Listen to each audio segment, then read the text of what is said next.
Today we will discuss about the value addition of fats and oils and quality characteristics of oilseeds and extracted oils. I am Pradyuman Yadav. I am Senior Scientist Biochemistry at ICR, Indian Institute of Oilseed Research, Hyderabad. So some common questions are about oils, that how to choose cooking oils, which one is the best oil, and what are the is vegetable oils contain cholesterol or not, what is the fat free diet, what are the requirements of oils, what is the cold pressed refined oils, and whether that oil is only source of energy or some other roles are also there. So we will try it out to answer these questions. Whenever you have any doubt, feel free to ask in between or after the presentation. So the vegetable oils are the glycerides of fatty acids. As you can see that simple, this glycerol molecule is for all oils, and based upon this fatty acids, different oils are differentiated, and their characteristics are also determined by these fatty acids. So there is a means that if anything is solid or semi-solid at room temperature, we call that fat. That is also glycerides of fatty acids, means glycerol plus fatty acids. And if anything is liquid at room temperature, we call that oil. Okay, that can be of plant or animal origin. And as we know that protein and carbohydrates give 4 kilocalories per gram, but the oils and fats, they are giving 9 kilocalories per gram. Means these are the concentrated source of energy. So, as you know that the oils and fats are the integral part of our diet, and these are the source of essential fatty acids. Some fatty acids our body can not synthesize, so we have to take from outside. And for these, oils are the best source. And apart from this energy, these also protect our brain cell metabolism regulation and hormones and prostaglandins production. These also that oil is also take part in this. And for healthier skin also, oils are needed. Apart from that, when we add oil or fat in the diet, it will give good taste and palatability. It enhance flavor also. And whenever we eat chocolates or any saturated fats, it gives that mouthful feeling in the baked products, and that crispiness is also due to oils also. And the major advantage of these things is that these A, D, E, K, these are fat soluble vitamins. So if you will take oil, then only this A, D, and E, K will be absorbed by our body. So if you are not taking fat diet or that fat is less, then A, D, and E and K deficiency will be there. And they also enhance the flavor of the. Sir, sorry to disturb you, but your slides are not moving, sir. Not moving, madam? No, sir. It's in a normal mode only, sir.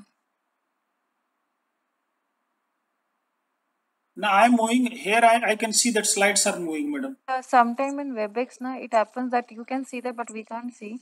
So Okay. can you put in a normal mode and move the slides? Now? Now it is fine, sir. Visible? Yes, sir. Yes, sir. Okay.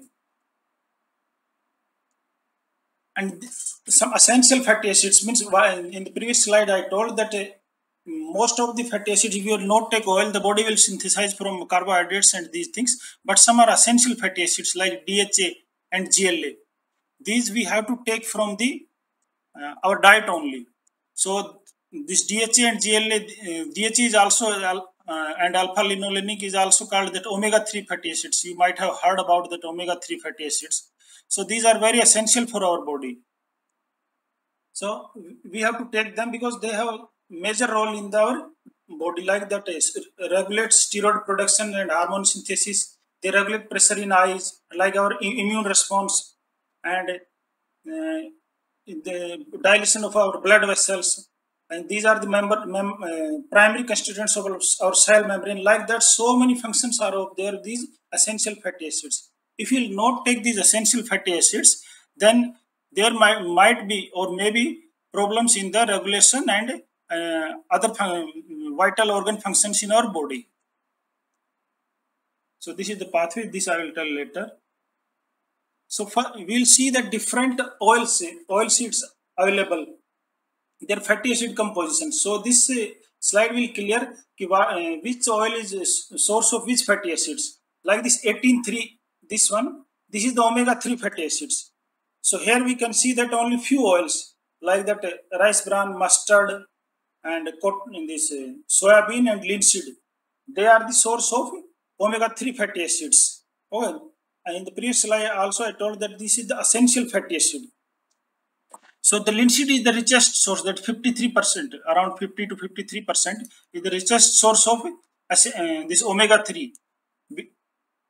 And but this is not directly we cannot use linseed as a cooking oil. So either we have to mix this in other oils, or we have to use other alternate source like soybean oil. It is having around 8%. Mustard oil is around having around 6%. Rice bran is having around 1.5%. And this palm oil, coconut oil, and palm kernel oil, they are rich in saturated fatty acids. Here, the participants are going to tell that where that 0 is there, that is saturation. 1 is means monounsaturation, and 2 and 3 is a polyunsaturated fatty acids. So according to this American Heart Association, the saturated, monounsaturated, and polyunsaturated fatty acids should be in the ratio of 1:1:1. Okay, and in this also, that omega-6 to omega-3 is 18:2. That is abundantly available in all oils. So this is also essential, but we should not uh, mm, think about this because it is available in all oils. Okay, and this 18:3 and 18:2 ratio should be between 5 to 10. Means we have to take 18:3 also. If we take more 18:2, that is also a problem. And a Cardiologic Society of India, they are recommending that around 2 to 4 gram per day of this 18:3 or omega-3 fatty acids.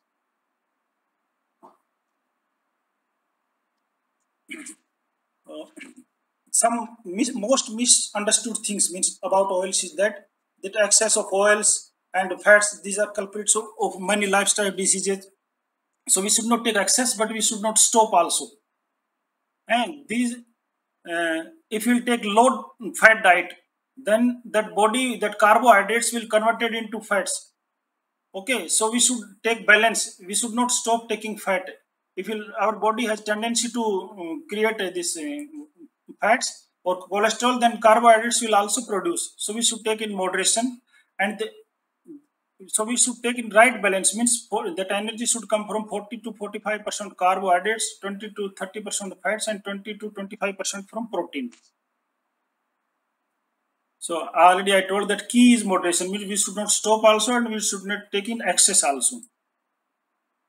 Like that, in the dietary recommendations made by FAO or WHO, for different age groups, they have different dietary guidelines. So the DHA and this EPA, these are the products of ALA, alpha linolenic acid, that is omega-3 fatty acids. So our body will synthesize them. Children and that aged people, they are lacking these enzymes, so they cannot produce DHA and EPA. So we have to give in the food also. So you might have seen in the children formulation that they are telling that DHA and EPA is added. Like that, adults, they can synthesize the DHA and EPA. So the total fat requirement is around 20 to the total fat 20 to 35% of energy should come from fat for an adult diet. In that, from that saturated fatty acids, it should that energy should come around 10%, and from PUFA or polyunsaturated fatty acid, it should be around 6 to 11%.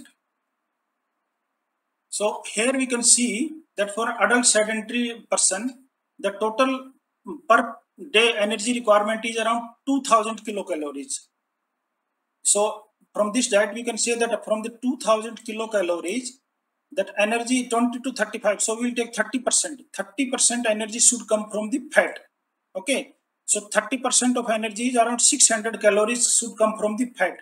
And as we know that 1 gram of fat is giving 9 kilocalories. So per day we have to consume 66 grams of fat to so our body will produce 600 kilocalories of this energy. So per day this is 66 grams. and per month it is around 2 kg, and per year it is 23.76 kg, means one person should take around 23.76 kg fat per year. So here we all know that we are not taking around 24 grams, and that ICMR recommendation is also 12 kilogram per year per person. So this includes all that visible as well as invisible. Means visible fat requirement is total fat requirement that we know that is around 24 grams, 24 kg, and invisible fat means what we are taking from cereal, pulses, nuts, eggs, or milk, whatever we are taking, they are all also having fats. So that visible fat requirement there should be the total fat requirement minus invisible fat requirement. So we assume that invisible fat requirement in that food is around 12 kg. So from external sources, as a oil or fat, only we have to take 12 kg per year. So that we will briefly discussed about this trans fats, LDL, HDL, and that cholesterol. So again, I have put this slide here also. Here we can see that coconut, palm, and palm kernel oil is having high saturated fats, and there is a common myth that saturated fats produce cholesterol.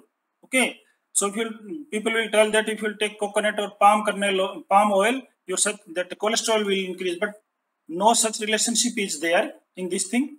That cholesterol is the tendency of our body to produce that cholesterol.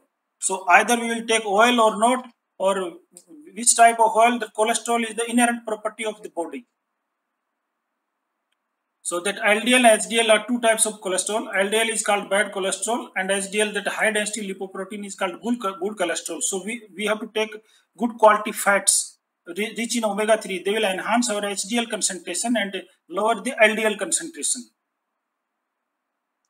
Apart from these things, trans fats are also culprit of many lifestyle diseases.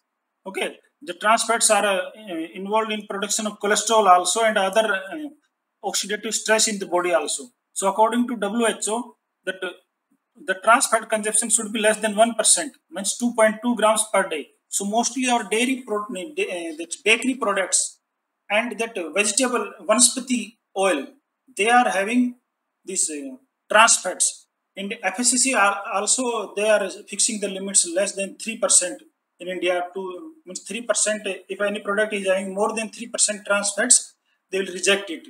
And but in the WHO they are recommending 1%. This already I have told you. And our in this 2023, the government was having one target that we will replace this all trans fats, and in that trans fat level of in all our food products should be less than 2%. That omega-3, already that linolenic acid, alpha linolenic acid, that is all I told that essential. It is, I will give more emphasis on this thing. It's required for the brain development for the mother and child. If the mother is having omega-3 deficiency, then there are certain chances that the child will have so many other deficiencies that brain will not develop fully. Okay, and several lifestyle diseases will also may occur in that person. So if you will give good quality oil to the mother, then we will get, then that child will be also healthy. So in this diagram we can see that these the red areas, dark red, these areas, they are showing that very severe deficiency of this omega-3 fatty acids in the population. There is one very good paper is there. They have taken a meta data and they have analyzed from that serum data that these areas, for people from these areas, they are having very severe omega-3 deficiency. And these areas, they are having that moderate deficiency, and only few, that green areas, they are having that good omega-3 fatty acids in their serum diet. So here we can see these all areas, they are near the sea, means they are eating fish. So people who are eating fish is the good source of omega-3 fatty acids. Those who are eating regularly fishes, and that they are having good amount of omega-3 fatty acids in their serum. So from this old period also we can see that I told that it should be between 5 to 10, that omega-6 to omega-3 ratio. So earlier it was very less, it was very good. In the current rural population also it is 1.5 to 6.1, but in the urban population they are consuming more omega-6 and less omega-3. That ratio is around 30 to 50%. Even in US it is having 16%. In UK also it is 15%.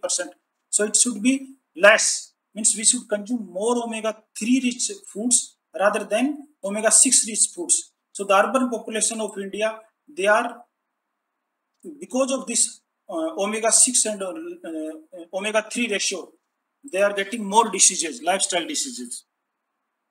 So our one center is there, ASRP center at Pune. They are developing different products for this omega-3 linseed oils, because directly we cannot cook linseed oil in our Indian food conditions. So they have prepared so many soft gels, capsules, and oils for children. Ghee also they have prepared, and that poultry eggs, omega-3 rich poultry eggs, chocolates, milk, like that emulsions they have prepared for this for omega-3, these things. Now we'll see the oil extraction processes. We can see that the oil can be extracted by pressing or solvent extraction, or combination of pressing and solvent extraction. These are kachi gane oils, like hydraulic press or screw press or kachi gane. Here that process is extraction only. The drawback of this thing, that only around 8 to 10% oil will be there in the cake only. Only we can extract only 90% oil. But in the during the solvent extraction, we can extract around 98% oil. So oil extraction methods can be done in two ways. Virgin oils, you might have heard about virgin oils also. Virgin oils in India, that no virgin oils or for cold press oils, no guidelines are there. So we'll touch these European or American guidelines. So the virgin oils are the oils obtained without altering the nature of oils by mechanical procedure, by expelling or pressing, and the application of heat only. So they may have been purified by washing and water, settling filters, and centrifugation only. No food additives are permitted in virgin oils. Means only by pressing, or if you'll get and centrifugation or this settling of the dust, we'll get the virgin oils. And according to German standards, the virgin oil is reserved for oils obtained in native or raw form. No heat treatment at all. Means we cannot give heat treatment during extraction also. So only pressing of untreated raw material by screw press or other mechanical extraction, and purification of resulting oils by sedimentation, centrifugation, or filtration. This definition is comparable to definition of cold press oil, the Codex Alimentary. Means Codex, they are having the definition of cold press oil. In India, we don't have this cold press guidelines also. So this Codex cold press this guideline is that Codex cold press are obtained without altering the oil by mechanical procedures only, expelling or pressing without the application of it. Means that virgin oils of German and Codex cold press oil guideline are same. But in contrast to Codex Elementaries, the term cold pressed in the German guideline refers only to the extraction process, no application of heat in this type. Therefore, cold pressed oils can be processed from roasted seeds, or the use of hot water steams. Means direct, if you will not put direct heat, then we can roast these seeds to get maximum oil. And this in European Commission, that virgin oil or extra virgin oil VVO is the, means if you will extract any oil, the temperature below 27 degrees centigrade from the first mechanical processing of olive oil, then that is called the virgin oils. Okay. And such criteria in India have not been established for virgin oil or cold pressed oils. The solvent extraction method, will use this hexane or petroleum ether or any these things.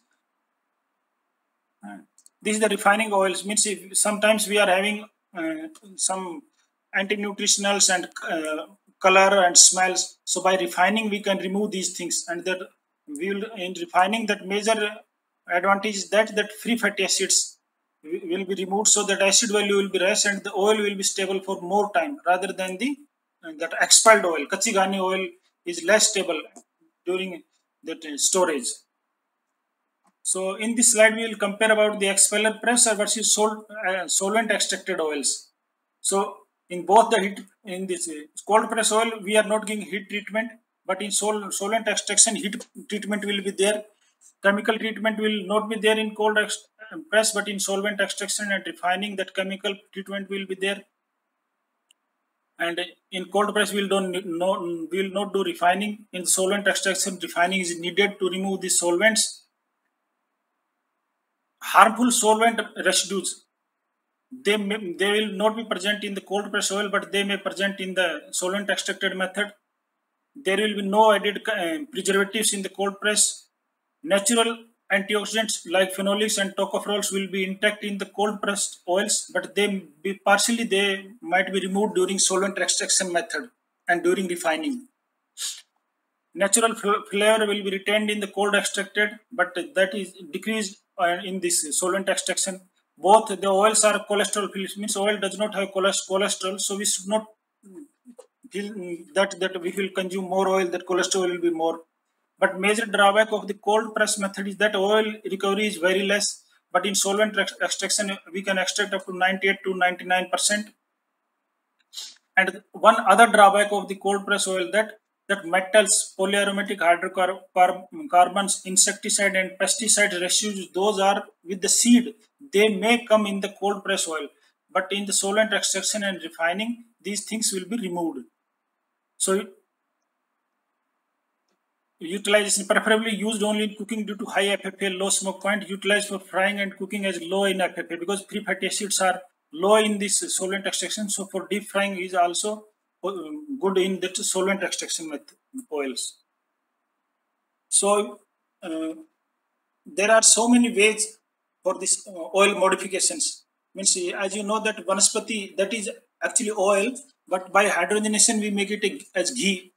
Okay, but during this process of hydrogenation, trans fats will be formed. These trans fats are very bad for health.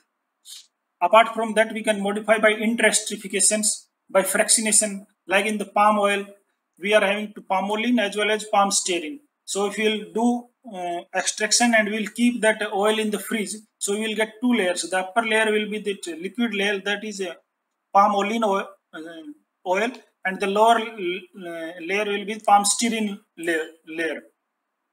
And the common method for blending, that modification is blending. If you will take two or more than two oils and we will mix them and to get the properties of all oils. So these are four are the oil blending, these four are the oil modification methods. So here we can see in the fractionation, we'll get two different oils from the same oil. Means palm oil, if we'll take, that will be like this, but if we'll filter or we'll put in a fridge or refrigerator or centrifuge, we'll get two types of oils from the same oil. So this one is saturated, this one is unsaturated. So blended already we have told, but there are certain guidelines. Means we cannot mix one oil less than 20%.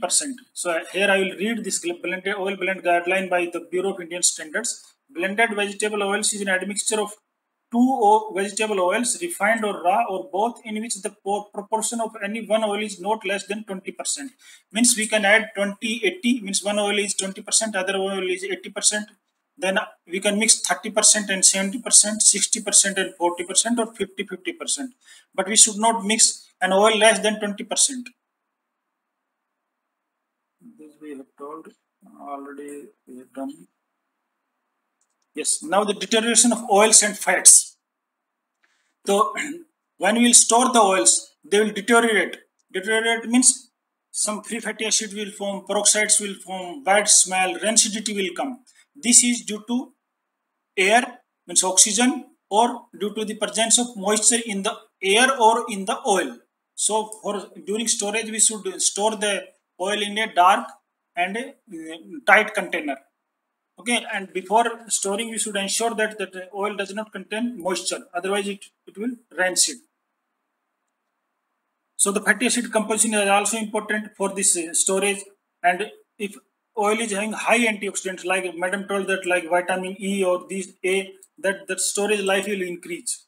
Okay, that hydrolysis is due to presence of moisture, and this thing due to presence of oxygen. So these are the major antioxidant or nutraceuticals found in oils. This original is found in rice bran oil. Original is very good compound, help in reducing LDL cholesterol. In the previous slides, I told that LDL is bad cholesterol. Bad cholesterol. So if you consume rice bran oil for long, that automatically that LDL cholesterol levels will be lower. Sterol, lecithin, phytosterol, tocopherols, tocotrienols, stenols, and phenolic compounds. These help in two ways, means in vivo, ex vivo, means it will help to increase this shelf life of the oil also, and if you take that oil, then it will act as antioxidant in our body also. So if the oil is rich in tocopherols, tocotrienols, or phenolics, we should take that oil only. So now here I will tell how this oil, that oxidation, the antioxidants help in the oil oxidation. So if you take that saturated fatty acid, as you know, saturated fatty acids, they are having only single bond. So they will not react with water or oxygen. So they will do like this tortoise. And monounsaturated fats, that rancidity will be like a dog slowly. But polyunsaturated linoleic acid means omega 6, that will be more faster than these two. And polyunsaturated linolenic acid means omega 3, that is that rancidity will be like a Ferrari car. So that's why we are not using linseed oil, that is rich source omega 3, but we cannot use as a cooking oil because linseed oil is rich in omega 3 fatty acids having 3 double bonds. So if you heat that, that rancidity will be more. Okay, and the free fatty acids will form. So either we have to take directly or we have to blend that linseed oil in that things. So if we'll, here we will see that if antioxidants are no antioxidants, immediately the rancidity will form, oxidation will form. But if we'll add antioxidants and the fresh oil is there, then we can delay the rancidity process. Only if antioxidants are there and oil is not fresh, then also we can see that rapid increase of rancidity. But if you take a fresh oil and that is rich in antioxidants, so we can delay the that rancidity process during storage. Thank you all. You can ask any doubt, any question if you are having, feel free to ask. Thank you so much, sir. Participants have any doubt, you can ask, sir, or you can write in the chat.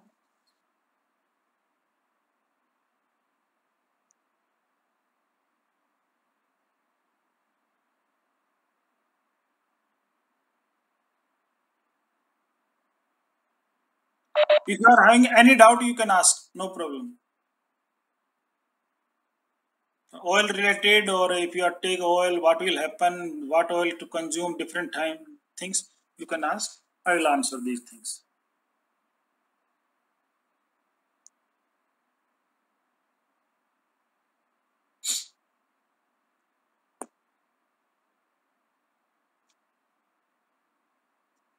Hello, I'm audible, madam? Yes, sir, you're audible, sir. Participant didn't ask any questions till now. Sir, one question is there. What is the effect of using mustard oil on LDL? Yeah, that mustard oil is rich in omega 3 fatty acids, that is essential fatty acids. But there is no such study is there that it affects on the LDL cholesterol. But the mustard oil is good. If someone is consuming mustard oil, that is very good. Thank you, sir. Participants, if you have any question, you can write in the chat box. You can, or either you can unmute yourself. You can talk directly with sir.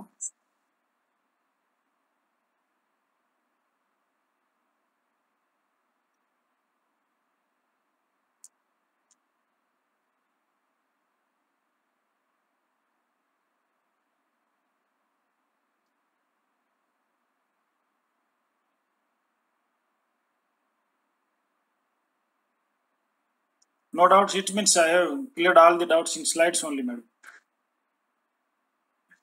So participants are asking. Hello. Sir, participants are asking for your PPT, sir.